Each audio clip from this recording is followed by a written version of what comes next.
Yeah, so thanks for the invitation again to Lena and Victoria, who somehow also found me.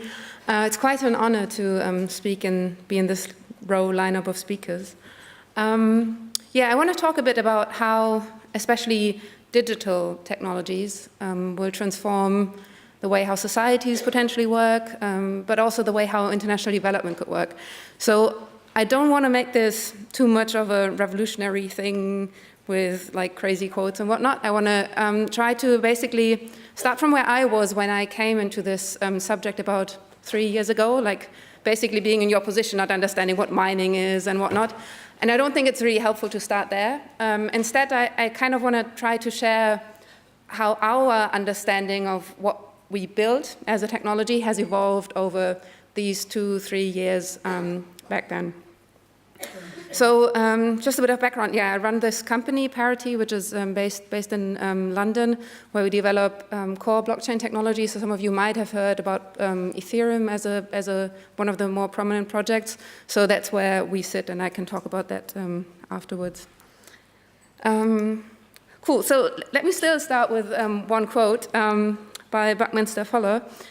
You never change things by fighting the existing reality. To change something, build a new model that makes the existing model obsolete.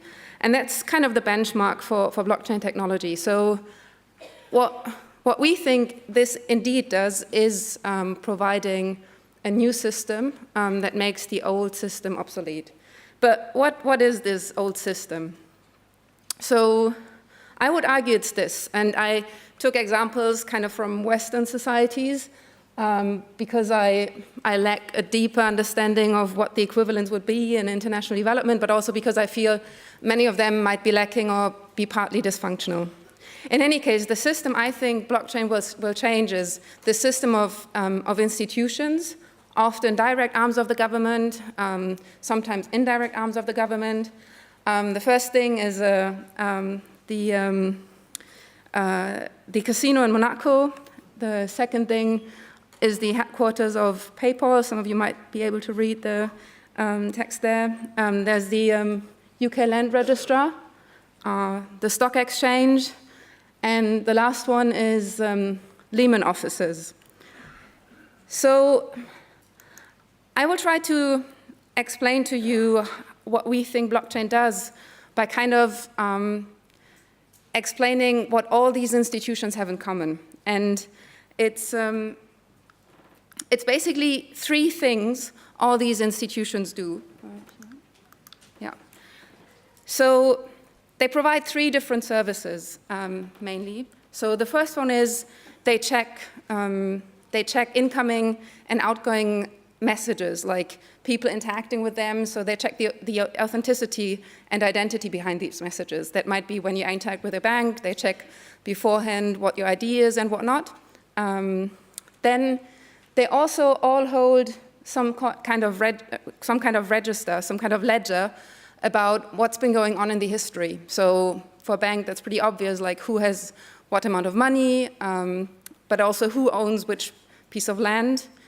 And they all apply in their operations some kind of algorithms. That's what the abacus stands for. So they might like assign properties to new people, to other people once the message has come in and they've verified it, or they change the balances according to the request that's been made. And this is kind of the basic model I would argue every institution shares. An institution in a very general sense that could also be an institution part of the United Nations or whatnot. That's kind of often what they do in their core role as an institution. So yeah, that's the model. I'm a mathematician by training. I like models, very simple models, so let's start with that. But there's something missing, which is a bit intangible, and it's related to what they also do, which is basically managing contention between people. So like for a bank, everybody of us would probably prefer to have more money than less, and so somebody has to be in that role of managing the contention between all these people that interact with the service. So in order to do so, what we've done so far is basically give authority to all these institutions. So they, in the end, decide on who is the proper owner or whose identity it is or whatever. Like, they are, in the end, this effective authority, like Hartman, that's behind, or that have the authority that's behind what they offer as a service. So, yeah, so actually it's 4 things when you extend this model. So we have the messages, the abacus, the records, and little Cartman as the main authority. So this is the old model. So all these institutions sitting there interacting with each other, and they are basically the Greece in our society, right? They allow us to interact with each other, to engage in ventures, to start businesses. They are what makes our societies work.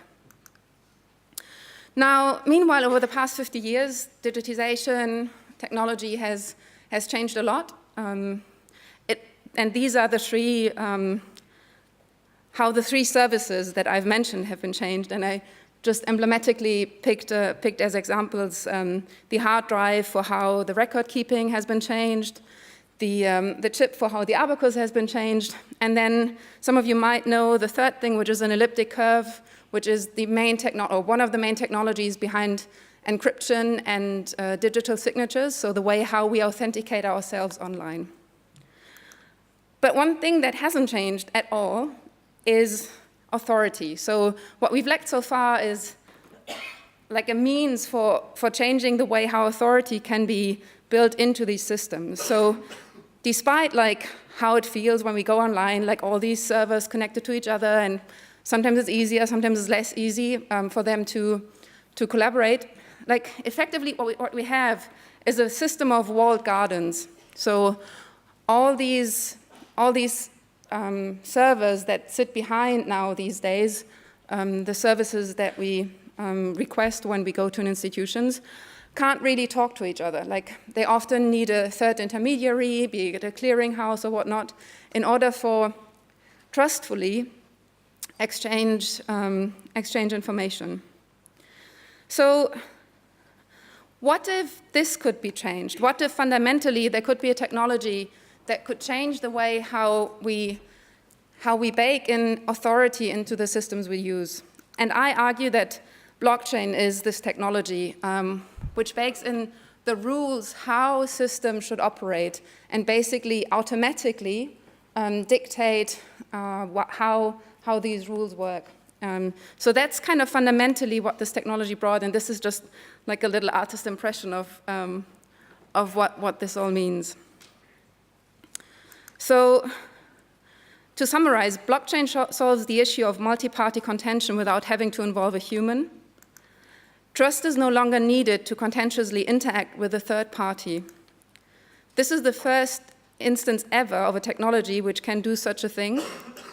And practically speaking, we've just commoditized the rarest and most delicate of all intangible assets, which is trust. So what does this all mean? I mean, this is a bit abstract maybe. So many people have ever since Bitcoin 2008 came along, and then Ethereum about 3 years ago started, played with that technology and tried to figure out what you can actually do. So many believe, so initial projects around Bitcoin were trying to use it for changing the way how remittances can be sent, so basically bringing the costs down that people currently incur when they interact with Western Union. Building decentralized energy systems is another thing, like using this as an accounting backbone for localized peer-to-peer systems. Changing the way how IDs work, how governance in general work. But let me maybe just as a final comment present 2 projects I've been involved with to make this all a bit more tangible. Because I think one of the great things blockchain can provide is like a very level playing field for many, many people to interact with and to use this as a basic protocol to build better and stronger systems.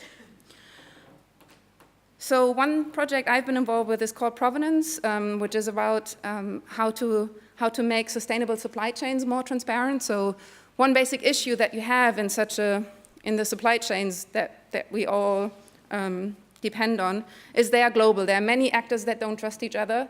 It's incredibly hard to carry information through the supply chain. And what blockchain can do is be this basic layer, this this digital commons everybody can use in order to share information authentically along the supply chain. So provenance basically tries to track certificates in the supply chain so that when you as a consumer want to better consume, buy products that actually present what they claim, you can be sure that the information hasn't been tampered with, which is an important element because these days, I mean, when you talk to many of the sustainability agencies that do certification, they usually admit that they can't give this assurance at the moment. Another project I've been really excited about is a project we started about 2 months ago with the World Food Programme. This is about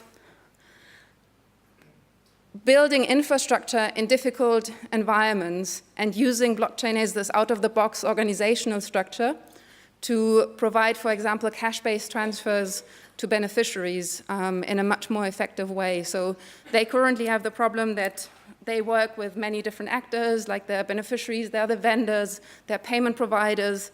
It's a very, very complex landscape, and all these actors don't trust each other, and so they try to use blockchain technology in order to simplify this process, to build better ID verification into the system, and also to then, in the end, have a platform that can be used and also empower the local people to build other services on top, which at the moment is really difficult with all the closed servers and the way how we've architectured the systems until today.